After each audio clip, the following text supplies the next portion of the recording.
मैं हूँ से, मेरी आवाज है स। तमाम समर मेरे बहुत अच्छे दोस्त हैं। आइए मैं आपको अपने दोस्त साकिब की कहानी सुनाती हूँ। साकिब को समर बहुत पसंद है। वो हर रोज कोई ना कोई समर जरूर खाता है।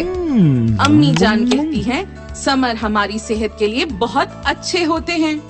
हर समर के बहुत से फायदे हैं। समर खाने से साकिब की सेहत बहुत अच्छी हो गई है और अब उसका दिमाग भी पहले से बहुत तेज हो गया है। वो अपना सबक बहुत जल्दी याद कर लेता है। साकिब अपने स्कूल में होने वाली खेलों में भी हिस्सा लेता है। कैसी लगी आपको मेरी कहानी? दोस्तों, आप भी समर खाया करें। ये मेरी दोस्त सुमन है। सुमन बहुत अच्छी बच्ची है। हमेशा अपनी क्लास में अव्वल आती है। मेरा एक और दोस्त भी है। आइए उससे मिलवाती हूँ। मैं हूँ साबित। मैं कभी भी नहीं टूटता। मैं हमेशा साबित ही रहता हूँ। मैं से का बहुत अच्छा दोस्त हूँ।